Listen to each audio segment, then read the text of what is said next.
Get in focus. There we go. Ah, there we go. Hey guys, this is the new Seiko King Turtle. Well, I won't call it a king.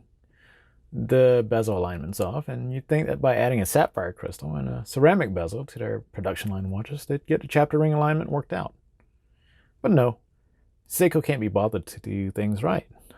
And this was nicknamed the King Turtle because of the upgrades on the watch, but I'm starting to think that Seiko is seeding these names because it's no king. And although kings throughout history have never been close to being perfect, using the word king to describe an inanimate object like this implies that it should be the top dog, right? Now don't get me wrong, this is my favorite watch, but it should be nicknamed something along the lines of, I don't know, Nerd Turtle for its one bifocal right here.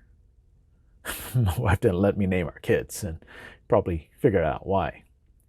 So this is one of three of Seiko's recent releases. I think the international reference number is SRPE07. It's also known as the Save the Ocean Great White Shark King Turtle. Like previous great white turtles, this one has the same mesmerizing dial with the great white fin at the 8 o'clock position, which you can see right above the hand there. Maybe if it'll focus. It probably won't. It also has the tail fin on the second hand counterbalance. Quite frankly, this is one of Seiko's most impressive dials, and it's not given the esteem that it should be. If you look at pictures of this dial online, for some reason, the blue in the photos appear desaturated, giving them this rather ugly turquoise appearance. But that's not what these dials look like at all. The blue is more of a metallic blue, and with the waves etched into the dial has a lot of visual dynamics depending on what light you're in. It's just gorgeous. Another great feature on this dial are the faux patina looms. Instead of the usual white looms that you get in your standard turtle right here, the one on the King Turtle has more of an off-white look, giving the watch a vintage kind of vibe.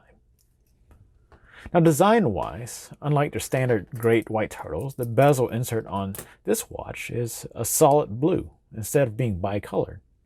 Now, I don't have a preference for either or, but the insert here looks pretty good. So to the upgrades, and why this watch is called King.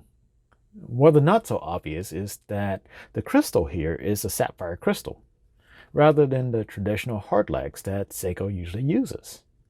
Whether you consider this an upgrade or not on the crystal, you have this day-date magnifier.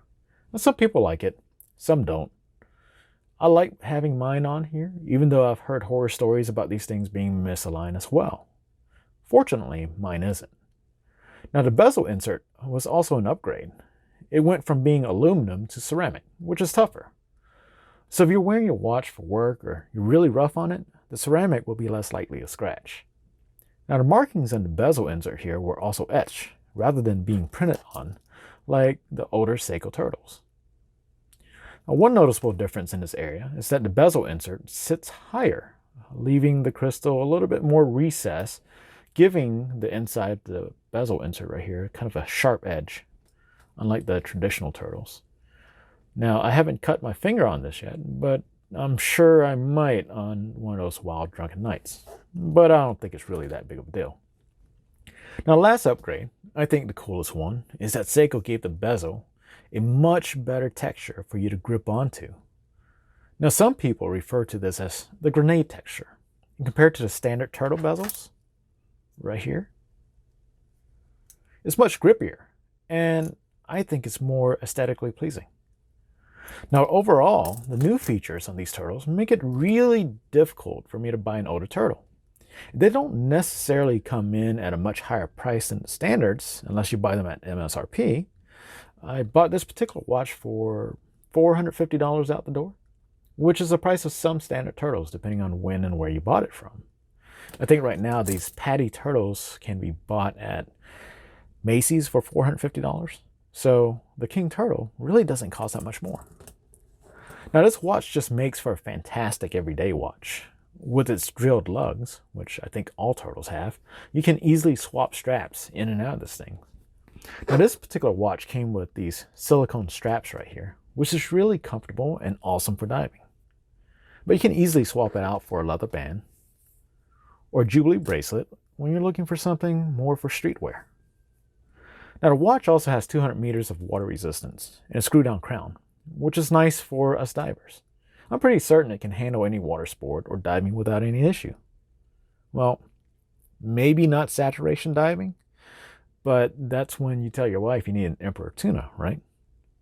Now, although the watch is rather large in size at 45 millimeters across from this way to this way, the size is perfect for visibility when you're in the water.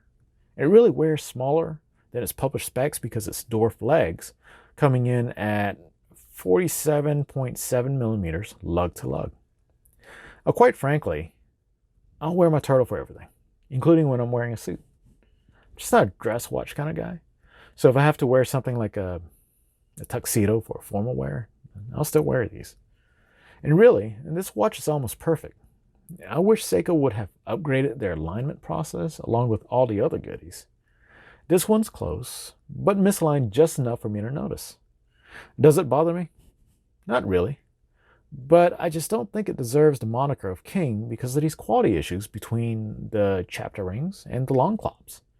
And for its cost, though, I'd definitely buy it. You know, with these turtles and any other Seiko watches, if you look long and hard enough, you actually find a watch that's perfectly aligned. Like my Patty turtle here, which is really sexy as well. Anyways, since I didn't go over all of its specs, this is an automatic watch with hacking and hand winding, if you didn't notice.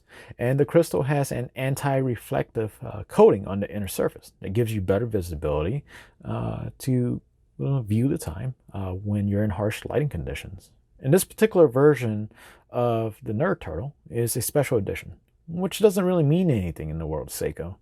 These are fairly easy to acquire and for a very fair price when you compare it to watches with similar specs coming from other long-time watchmakers. Are there better alternatives at a lesser cost? Sure, but not from a legendary brand like Seiko or Omega or Rolex. Yes, I threw Seiko in with Omega or Rolex. You know, quite frankly, every time I go out for a dive, I see someone wearing a watch, and it's often a Seiko something something, and if it's not a Seiko something, it's usually a Seamaster of some sort. I used to wear a Seamaster, but I can't justify wearing a four-figure watch into the ocean anymore.